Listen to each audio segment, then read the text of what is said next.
I never imagined that a single evening in our quiet home would split my life into a before and a after. Yet that is exactly what happened when she threw that boiling soup at me. And for a moment, the world felt like it exploded into fire and soundless light. And the only thing I could hear was my own heartbeat pounding against my ribs like a wild creature, begging to escape. I had invited her only because my son asked me to. He thought maybe his mother-in-law and I could finally find peace. Maybe we could share a meal. Maybe we could smile across the table and pretend we were a normal family. But I should have known better. I had felt it in my bones from the moment she stepped through the door, carrying that small, smug smile that always told me she was not here for harmony. She was here for triumph.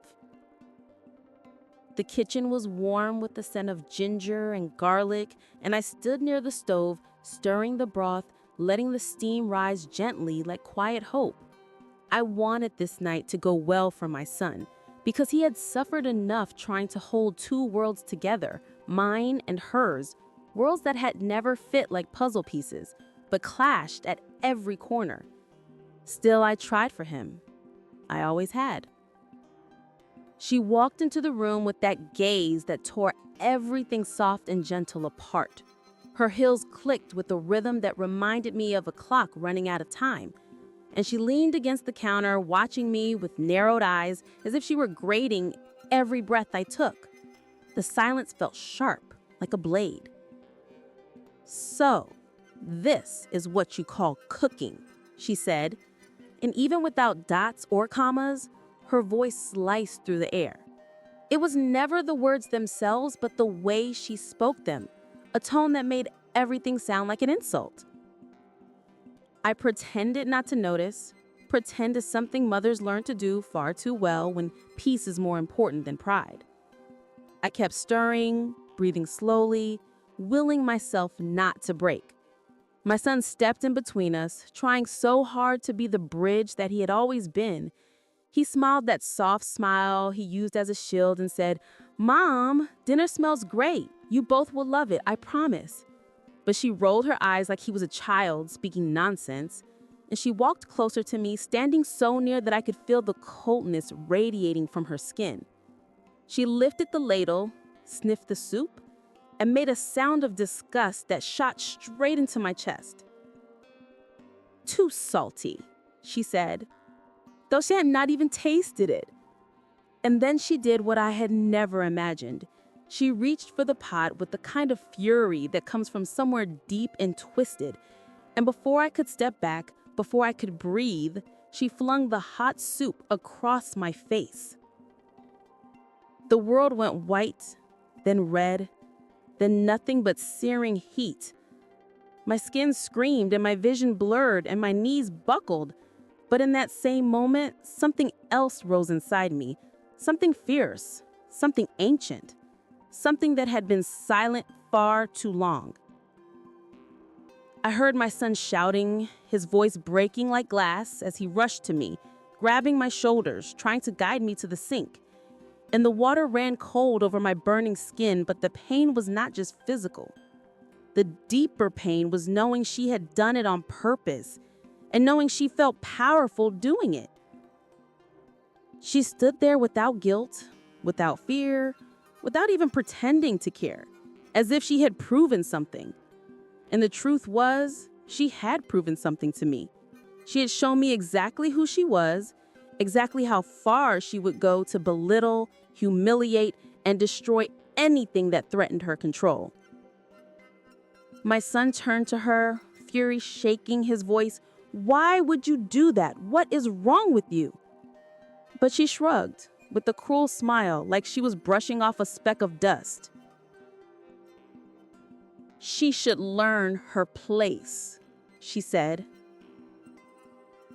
Those words echoed inside me, louder than the pain, louder than the running water, louder than my son's broken breath. Learn her place, as if I were beneath her. As if my existence required her permission? That was the moment something snapped inside me. Not violently, but with a quiet resolve, like a door closing slowly but permanently. I realized I had spent years enduring her insults to protect my son, but now she had crossed the line that no mother, no human should ever be asked to accept. I stood up, even though my skin burned and my eyes stung, and I faced her with the calm I never knew I possessed. My voice felt steady and low, almost too quiet for the room. "Leave my house." She laughed, the kind of laugh that turns air into poison. But I did not move, I did not flinch, and something in my stillness must have frightened her, because her smirk wavered just slightly before she brushed past us, holding her chin high, as if she had won something. When the door closed behind her, my son turned to me, tears gathering at the edges of his voice. "Mom, I am so sorry. I never thought she would..." He couldn't even finish his sentence. I placed my hand on his cheek, letting him know I was still here, still standing, still his mother. But inside, I felt a storm forming. A realization that pain like this did not have to stay pain. Pain like this could be turned into power. When he helped me sit on the couch and brought a cool cloth for my burns, I looked at him and said gently but firmly, "Give me your phone. I need to make a call." He hesitated, but he handed it to me. And when I dialed the number, my heart beat with a steady, unwavering rhythm, because I knew this call would change everything for her, for him, and for me. And when the voice on the other end answered, I said only one sentence, but that sentence carried all the weight of years of silence, years of endurance. I said, "It is time." The voice on the other end of the line paused for a long moment, as if weighing the meaning of my words, as if sensing the quiet fury that trembled beneath them. Then a calm, steady yes reached my ear. And with that, a door long buried inside me swung open. When I ended the call, my son sank beside me, his hands still shaking. He kept looking at my burnt cheek, then at the door, then back at me, as if trying to understand how everything had collapsed so fast. He whispered, "Mom, who did you call?" But I only took his hand and squeezed it gently, not ready to reveal the truth, because he needed rest and clarity, and I needed him to see the truth with his own eyes, not through my explanation. Time moved slowly that evening. Every tick of the clock felt like a deep inhale before the plunge into cold water. My skin still burned, and I could smell the faint trace of soup in my hair and on my clothes, and every time the warmth on my face pulsed, it reminded me of the moment she hurled the pot and the look in her eyes when she did it, a look that was not anger, but satisfaction. My son helped me to my room, insisting I lie down, but my body refused to surrender to the bed. My mind was too awake, too sharp, too aware of every shift in the air. I sat near the window, letting the night breeze cool my face as my thoughts unfurled like photographs scattered on the floor. I thought of the day my son introduced her to me. That bright morning when he walked through the door with the glow on his face and her hand wrapped through his arm. She had smiled then, or something close to it, but even in that smile, there was a coldness, a calculation, a silent announcement that she was assessing everything. The furniture, the pictures, the woman who raised the man she wanted to claim. At the time, I told myself I was imagining it. Mothers often see warnings in places where none exist, because love sharpens intuition. But I brushed it aside for his sake, because seeing him happy made every discomfort worth it. But over the months, her true nature unfurled like a shadow reaching across the floor. She questioned everything I did, the way I spoke, the meals I cooked, the clothes I wore.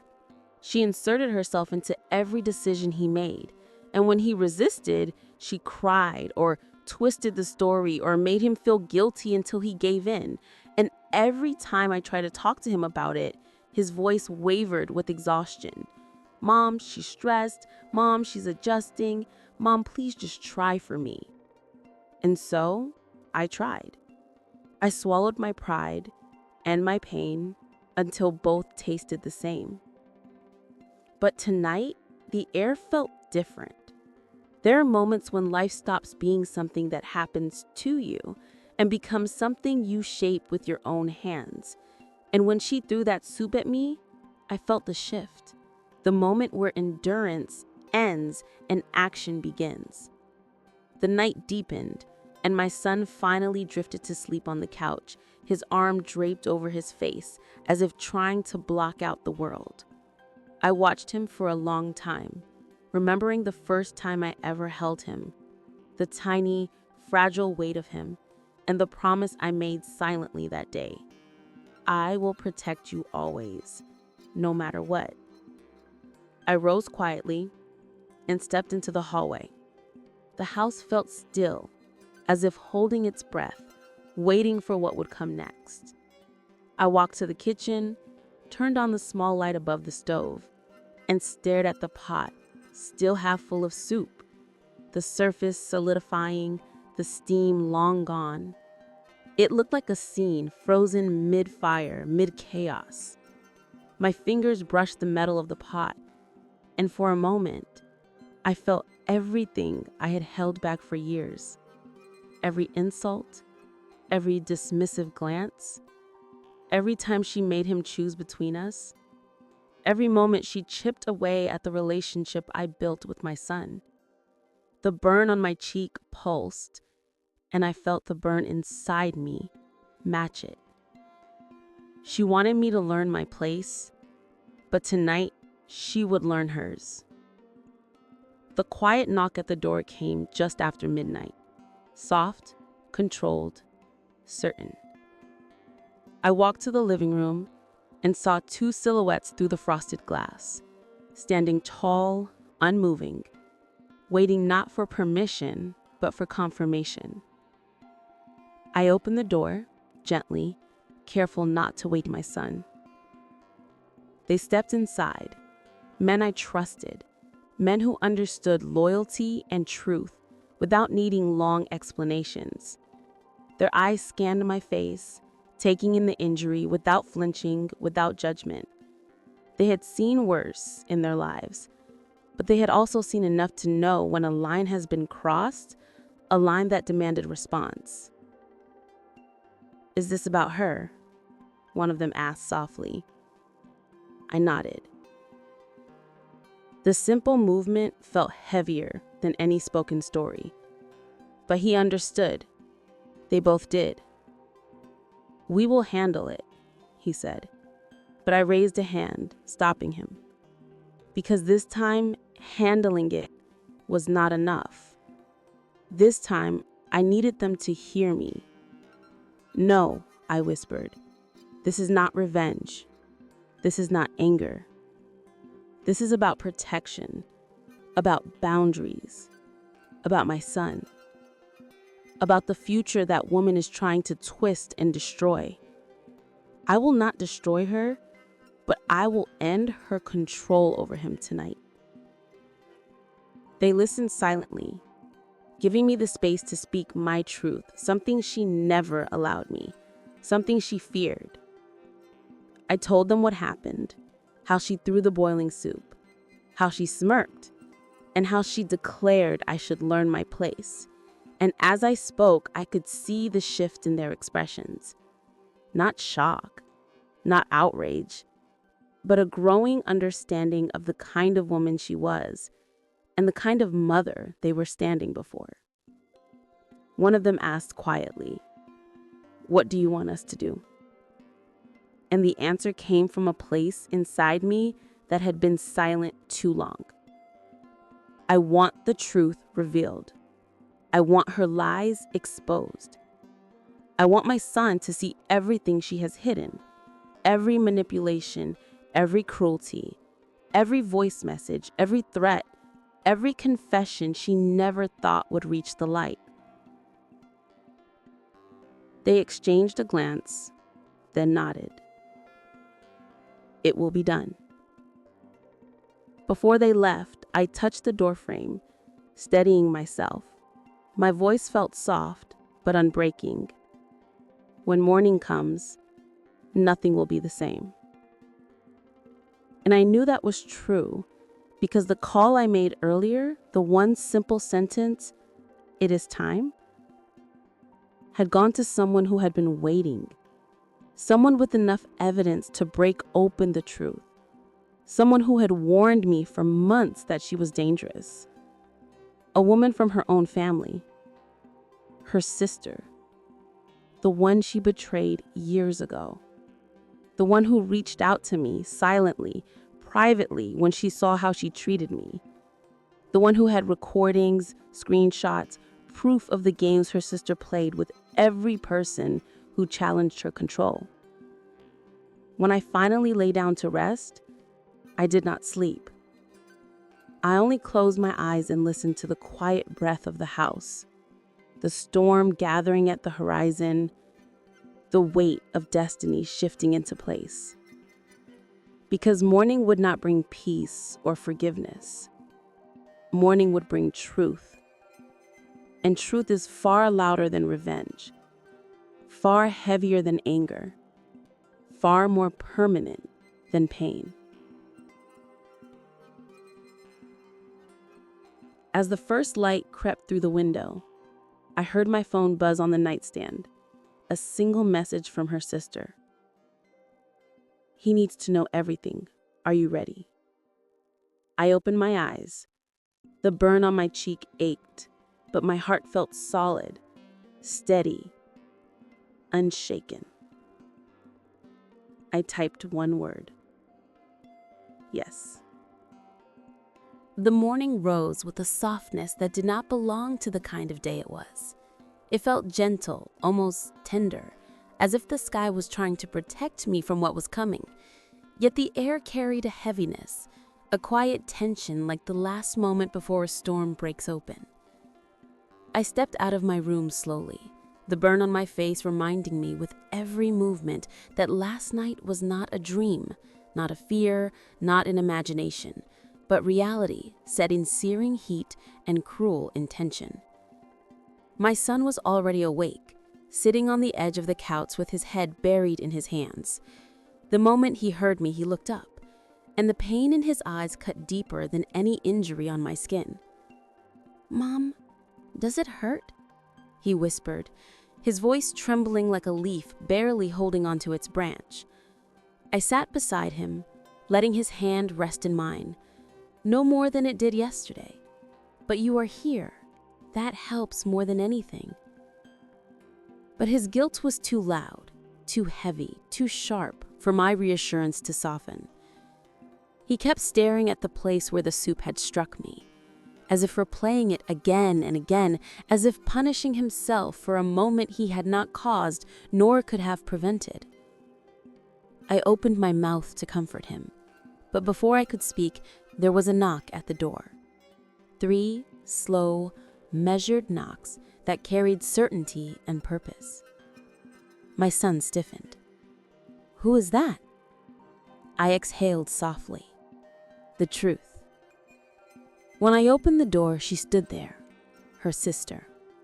The woman who had been watching everything from the shadows, not out of malice, but out of fear. Fear of what her own blood was capable of. Fear of the destruction she had seen before. Fear of the way silence enables monsters.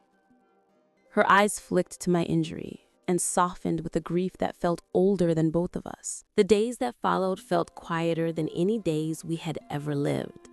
Yet the quiet did not feel empty. It felt healing, like the soft breath after a long storm. My son moved through the house with a new kind of stillness, not broken, but rebuilding piece by piece, learning who he was without her shadow pressed against his every step. Sometimes I caught him staring out the window, at nothing in particular, as if finally seeing the world that had been hidden behind walls she built around him. And every time he noticed me watching, he gave a small, tired smile, the kind born from slow recovery and honest truth. We talked more than we had in years. Long, gentle conversations where he told me about all the small things she had done, the ways she had twisted his thoughts, the moments he ignored because he believed love meant endurance, not realizing love should never feel like chains. And each time he spoke, I listened, not with anger, but with understanding, because he was not confessing sins, he was untangling wounds. Her sister visited once more, bringing a final envelope filled with the documents he would need moving forward. Then she left quietly, like someone who had completed a promise she had carried for too long. One evening, we sat together on the porch, the sky washed in soft gold and the breeze cool against the healing skin of my cheek. My son turned to me, his voice steady for the first time in a long time. "Mom, I am free." I reached over and held his hand, feeling the truth of his words pulse through both of us. The hurt had happened, the scars would stay, but freedom was here, not loud, not triumphant, but gentle and steady, like a new sunrise. He looked at me again and said, "Thank you for not giving up on me." I squeezed his hand. "You were never lost. I was just waiting for you to see the path again." The sun dipped lower, painting the world in warm, fading light.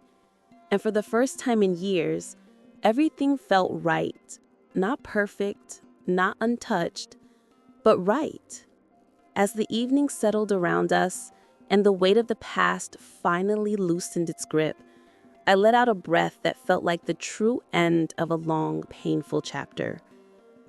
And with that breath, I knew the story was finished, not because the pain was forgotten, but because the truth had finally won.